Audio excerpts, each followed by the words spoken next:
Ding dong, clatter, clatter, bang, bang, bang. Are you kidding me? Let me in right now. Do you want everyone to see me causing a scene here?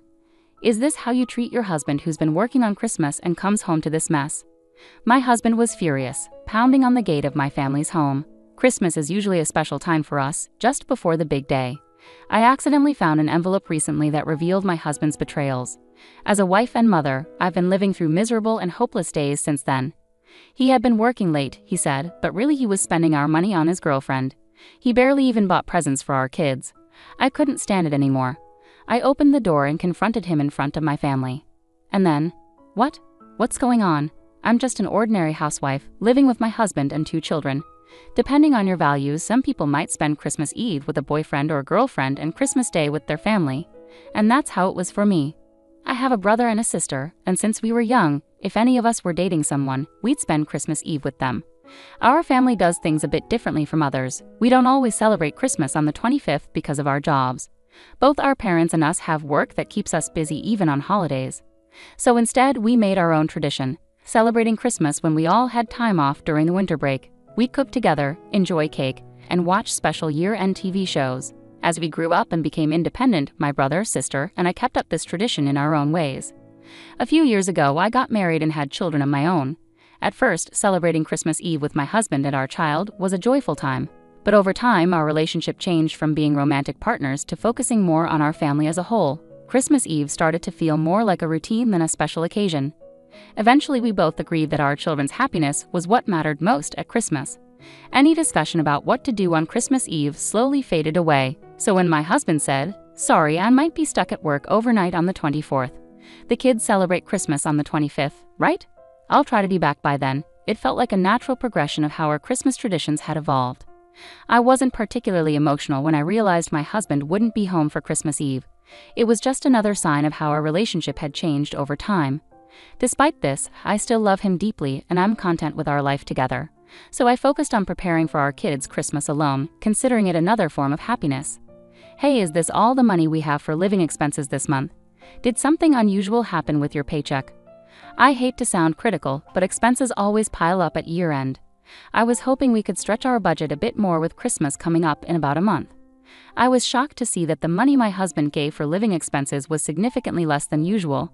I quickly pleaded with him. If I could have managed it, I would have done so already. Things are tight on my end too. There are work-related parties and expenses that I have to cover upfront for the new year. Do you think I enjoy cutting back like this? Managing our budget with limited resources is also a crucial part of being a housewife, isn't it? My husband seemed visibly frustrated and avoided looking at me or talking further. You're right, sorry. I'll do my best too, but it's almost Christmas, right? The kids are eagerly waiting for their special presents.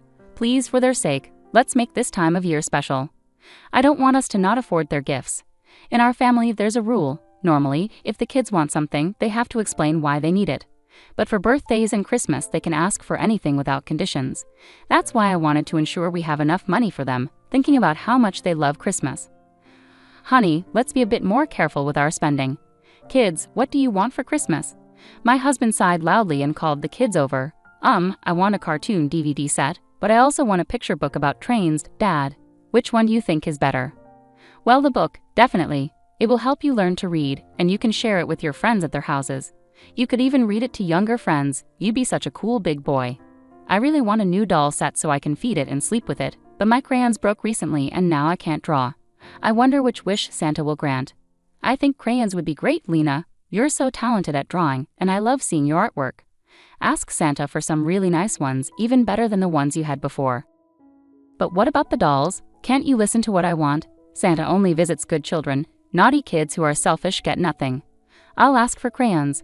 While pretending to listen to the kids, my husband clearly pushed them towards the cheaper options.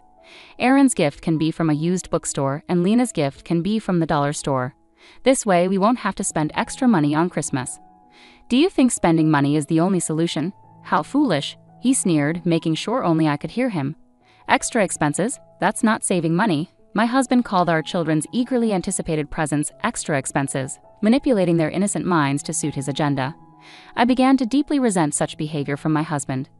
Then, after a while, Mom, look, a sparkly letter. It was in Dad's work bag. Could it be from Santa? While my husband was in the bath, my daughter had apparently opened his work bag and excitedly showed me the beautifully decorated envelope she found. You shouldn't have taken that without asking. Give it here and I'll put it back, okay? What could it be? I took the envelope from my daughter. Since it hadn't been opened, curiosity got the better of me and I peeked inside. A reservation for a Christmas dinner for 2 at a hotel on the 24th.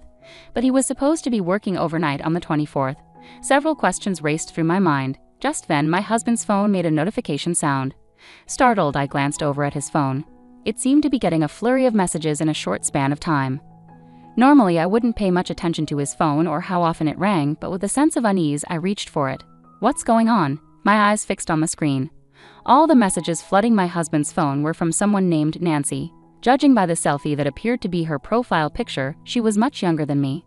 Although I couldn't see the content of the messages, the heart emojis made it clear they were not just from a casual acquaintance. It seemed too coincidental.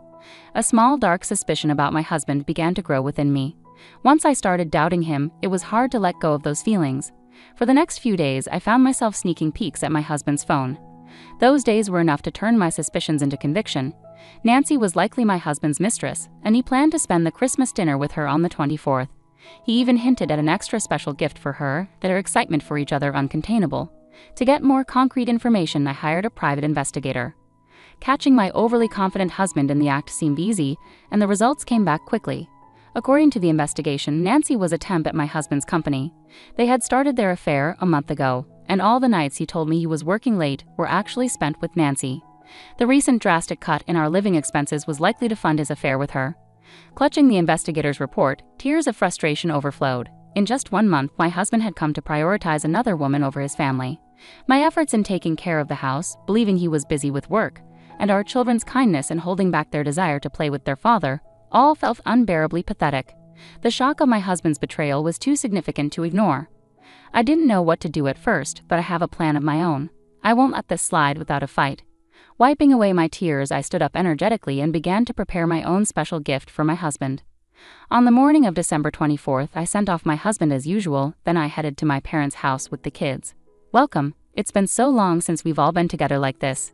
It feels just like when you, your brother, and your sister used to live here, my mom said. Spending quality time with Dad is great, but this year felt especially exciting. At my parents' house, they were delighted by the festive Christmas atmosphere, enjoying decorating a large Christmas tree they had pulled out of storage. With the kids, we spent the entire day having a fun Christmas party. The next morning, the kids were ecstatic about the presents placed at the base of the Christmas tree they had decorated. For my son, I got a DVD and a picture book, and for my daughter, a doll and crayons. We told them these gifts were from Santa and also from Grandpa and Grandma. The kids played happily with their new toys while the adults watched them with smiles. Suddenly, my phone buzzed. I looked at my phone and saw I had a call. I stepped outside to answer it. It was my husband, sounding very upset. Hey, where are you? I just got home from work, but my key doesn't fit the lock and the doorbell isn't working. What's going on? I could hear him messing with the door handle through the phone. Calm down, you're making a lot of noise. No one is there because we don't live there anymore. We finished moving out yesterday. You were too busy with work to notice, I guess. By the way, you've been shaking that doorknob for a while. Isn't that kind of like trying to break in? If you break the door, it's not my problem. I laughed at him. Even though he was still confused, he realized I had tricked him and started yelling angrily. Don't mess with me, doing all this without telling me. Where did you put my stuff? Bring it back now. All your things were taken by your parents yesterday.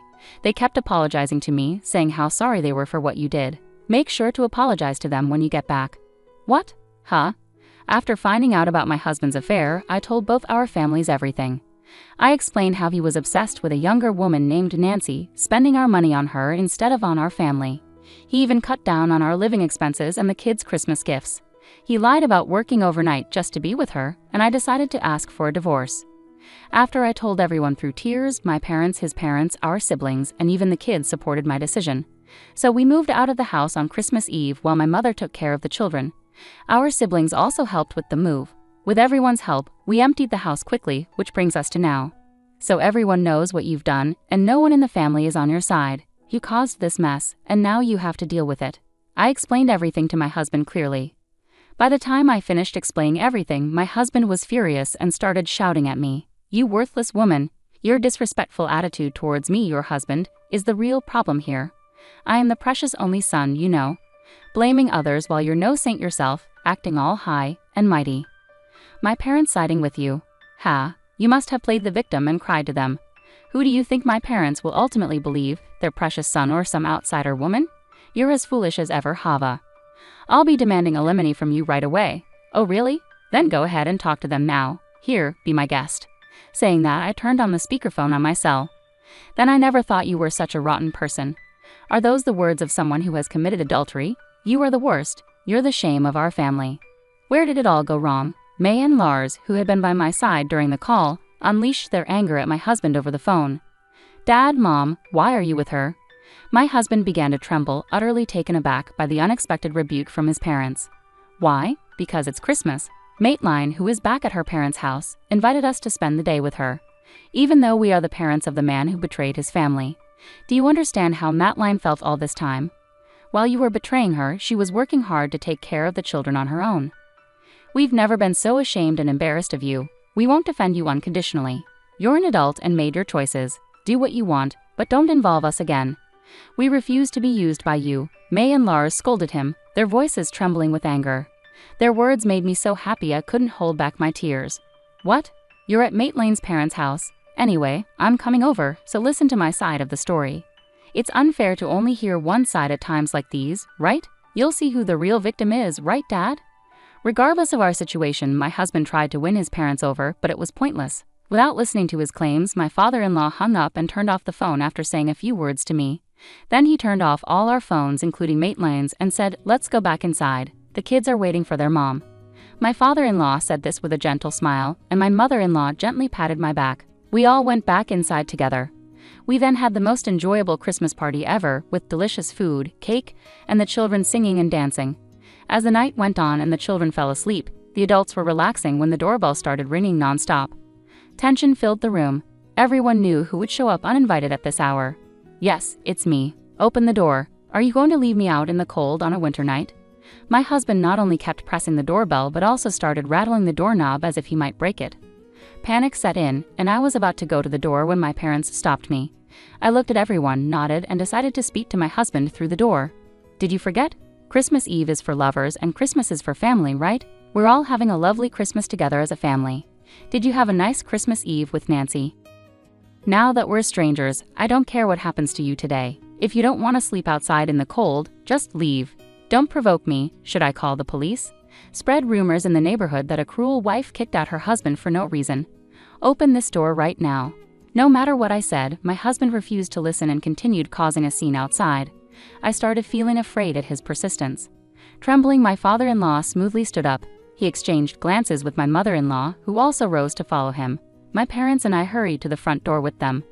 When my father opened the door, expecting me to give in, my husband stood there defiantly. "Long time no see, Dad," my husband said smugly. "It's not good to see you. Stop pretending we're friends. You're no longer a son to us, just someone who hurt our family," my father interrupted coldly. My mother joined in, causing a scene at this hour. "Do you even know what time it is? It's incredibly rude. The kids have been asleep for hours. You're not fit to be their father." She glared at him sternly. My husband was shocked to see my usually gentle mother so stern. "I won't let my grandchildren see this anymore. Leave. You're a nuisance. You're no longer part of this family." My father-in-law spoke calmly but with anger, making it clear my husband had to leave. My husband glared at us, looking like he might explode. "I'm calling the police right now," my mother-in-law said firmly. Seeing her pick up the phone, my husband panicked and fled without saying a word of apology. It was another stark reminder of who he truly was.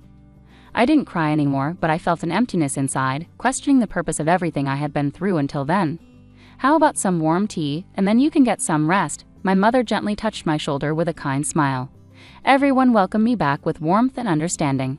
I went to my room, grateful for the unwavering support of my family. Meanwhile, my husband, now without a home, went to his parents' house. They had changed the locks after hearing my side of the story, so he couldn't get in.